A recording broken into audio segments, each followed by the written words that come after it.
আমার এক কাহিনী মনে উঠছে। আমি এক পাইলটকে চিনি, তো আমি কথায় কথায় ওকে জিজ্ঞেস করছিলাম যে তুমি পাইলট, এত বড় শিক্ষিত, তুমি ডাবল টেকার চালাও,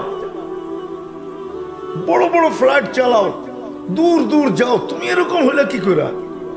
আমাকে বলতেছে মৌলানা मैंने अल्लाह को करीब से देख के हुआ, আমি আল্লাহকে কাছের থেকে দেখা তারপরে এরকম হয়েছে। আমি বললাম যে তুমি আল্লাহকে কাছের থেকে দেখলা মানি? আমি ফ্লাই করে যেতেছিলাম হেথ্রো এয়ারপোর্টে লন্ডনে। যখন আমি ইংল্যান্ডের সীমানায় ঢুকে গেছি, হেথ্রোতে আমি ল্যান্ডিং করব, সীমানায় যখন ঢুকে গেছি, তো আমি বটনে পুশ করে চেকিং করে, এর আগে চেক করে যে সবকিছু ওকে আছে কিনা। তো আমি বটন চেক করতে যাই, দেখি আমার চাক্কা নামবে না, কিন্তু আমার কাছে ফুয়েলও নেই যে আমি ফেরত যাব, কারণ আমি 9 ঘন্টা ফ্লাই করে আসছি, 18 ঘন্টার ফুয়েল আমার কাছে নাই। আমাকে হয়তো ক্রাশ করাইতে হবে, নাইলে নামতে হবে যে কোনো ভাবে। বলে আমি হেথ্রো টাওয়ারের সাথে যোগাযোগ করছি যে আমার এই অবস্থা, কি করবে করো, আমার কাছে ফুয়েল নেই, আমাকে হয়তো ক্রাশ হইতে হবে, নাহলে কোনো ব্যবস্থা হইতে হবে যে আমি ল্যান্ড করতে পারি। হেথ্রো এয়ারপোর্টের ভিতরে কিয়ামত হয়ে গেছে, কিয়ামত, যে এই জাহাজকে ল্যান্ড করাবে তো করাবে কি করে। তারপরেও একটা সিস্টেম থাকে, ঠিক না? কিন্তু বলে ওই সময় যখন আমি ল্যান্ড করতেছি প্রসেসিং এর মাধ্যমে, তখন আমার হঠাৎ মনে উঠছে আমি না মুসলমান। তখন আমার মনে উঠছে আমার আল্লাহ না সব পারে। বলে আমি চিৎকার দিছি ককপিটের ভিতরে, আমার আল্লাহ সব পারে বলে বটনে চাপ দিছি, গড়গড়ে আমার চাক্কা নেমে গেছে। আমি স্বাভাবিকভাবে ল্যান্ডিং করছি। এর আগের কিয়ামতের চেয়ে বড় কিয়ামত হয়ে গেছে। পুরা এয়ারপোর্ট ছুটে আসছে, তুমি আমাদেরকে এই ধোকা দিলে কেন? তোমার জন্য হেথ্রো এয়ারপোর্টের মতো হাজারো ফ্লাইটকে আমরা বাতিল করছি, ডাইনে বামে পাঠায়া দিছি যে অঘটন থেকে বাঁচার জন্য। তুমি তো স্বাভাবিকভাবে ল্যান্ডিং করলে। তাই আমি বললাম যে চেক করো, তারপরে কথা বলো। তো ওরা যখন চেক করছে, চেক করার পরে দেখছে এই চাক্কা নামলো কি রাখো, তোর সব সিস্টেম তো ফেল, এটা কি করে নামলো? বলে আমি দ্বিতীয়বার দরজার ভিতরে দাঁড়ায় চিৎকার দিছি আমার রব সব পারে। তখন আমি এয়ারলাইন্সের মালিককে, এয়ারলাইন্স ওয়ালাদেরকে চাবি বুঝাইয়া দিছি, লও তোমাদের চাবি, 4 মাস পরে চাবি আমি হাতে নিব, যদি দেও, এর আগে নিব না। আমি এইখান থেকে চললাম, কেন আমি মালিককে কাছের থেকে দেখা ফেলছি। সত্য এটাই, আমি আপনাদেরকে এই সন্ধানে দিতেছি, সত্য এটাই। এই জন্য আমিও দেখা বলতেছি যে এই দেশের মাটির সাথে, মানুষের সাথে আল্লাহর ভালোবাসা আছে। কেন এই দেশে একটা পরিবেশ আছে যেটা দ্বারা মানুষ হবে। এত মসজিদ দুনিয়ার কোথাও নাই, এত মাদ্রাসা মক্তব দুনিয়ার কোনো দেশে নাই, এত হক্কানি আলেম দুনিয়ার কোনো দেশে নাই, এত আল্লাহওয়ালা গলি গলি দুনিয়ার কোনো দেশে নেই। জুড়বো তো? যুবকরা কি বলে? আমি কি বুঝাইতে পারলাম? হ্যাঁ, মানুষ বানায় নিয়ে যাও ইনশাআল্লাহ। মনের স্বাদ আল্লাহ জান্নাতে মিটাবে।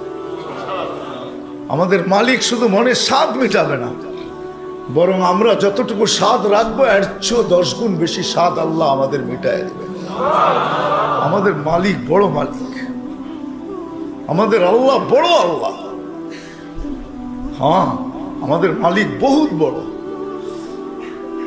বড়, যেটার বর্ণনা দিয়ে শেষ করা যাবে না। কত বড় আমাদের মালিক, সব রাখা আছে। যুবক, একটু সহ্য করো।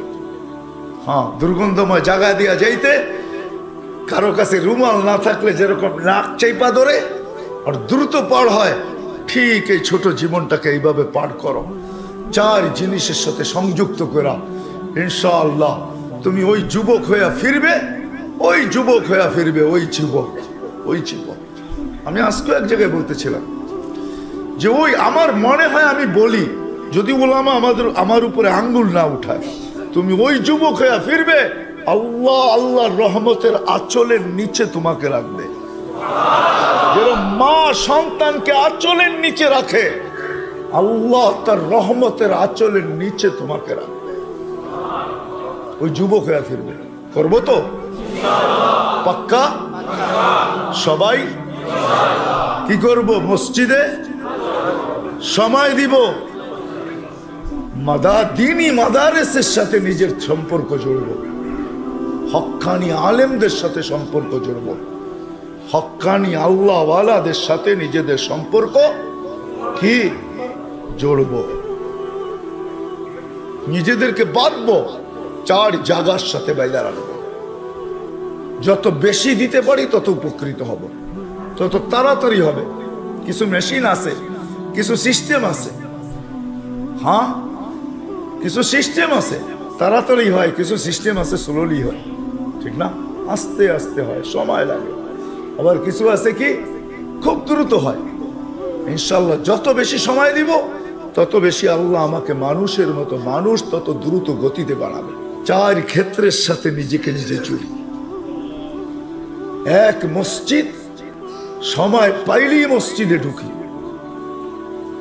আজকের থেকে প্রয়োজন যতটুকু অতটুকু অফিসকে দেন, প্রয়োজন যতটুকু অতটুকু বাজারকে দেন, প্রয়োজন যতটুকু অতটুকু হাটকে দেন, মেল ফ্যাক্টরিকে দেন, কল কারখানাকে দেন, রোড ঘাটকে দেন। বাকি যতটুকু থাকে 4 ক্ষেত্রের ভিতরে সেট করেন, আল্লাহর ঘরে সময় দেন। দিনী মাদারেসের ভিতরে সময় দেন,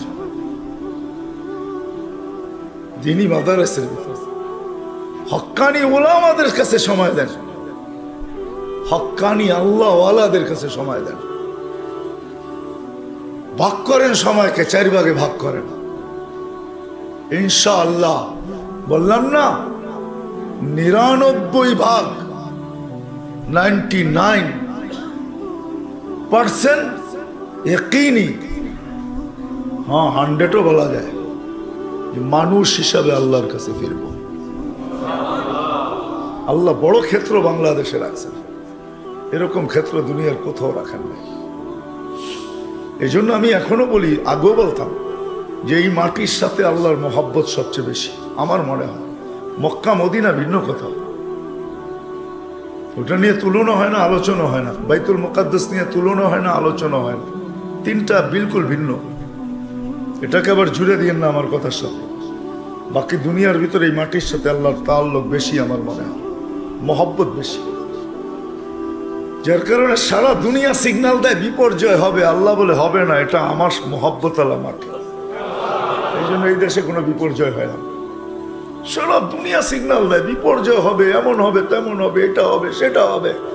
আল্লাহ বলে সময় বলবে কি হবে, হবে না। হয় নাই 2 বছর করুণায় কিচ্ছু হয় নাই, কোনো বিপর্যয় হয় নাই, বুঝছে নাকি?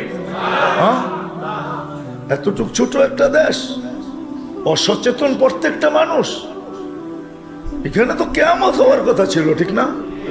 হ্যাঁ, কোভিড-19, ডেল্টা ভেরিয়েন্ট, ওমিক্রন, কোনো বিপর্যয় হয়নি। ভূমিকম্প আসে, আমার মনে হয় কাঁপায়া যায় না, ধাক্কা খায়া ফিরা যায়। ওটার ধাক্কাই আমাদের একটু অনুভব হয়, আমি মনে করি। আপনারা কি মনে করেন জানি না, আমি ভাবি, এটা নিয়ে খুব ভাবি, সারাদিন ভাবি যে বাংলাদেশে 8.7 ভূমিকম্প, কোনো বিপর্যয় নাই। দুনিয়া বলতে পারবে না 8.7 ভূমিকম্প আসছে, বিপর্যয় হয় নাই। বলুক দেখি আমেরিকাওয়ালারা, বলুক দেখি কানাডাওয়ালারা, বলুক দেখি ইউরোপ, বলুক দেখি জাপান, উন্নত থেকে উন্নত দেশ বলুক, আমাকে যুক্তি দিয়া বুঝা। ওই থেকে আমি ভাইবা নিছি না, এখানে ভূমিকম্প আসে না, এখানে ধাক্কা লেখা রিপিট যায়। ওই যে ধাক্কা লাগছে ওইটা আমাদের অনুভব হয়, বিপর্যয় হয় না। এই মাটির সাথে আল্লাহর মহব্বত, এই মাটির মানুষের সাথে আল্লাহর মহব্বত, বড় মহব্বত। আপনারা কাছের থেকে দেখেন কি দেখেন না জানি না,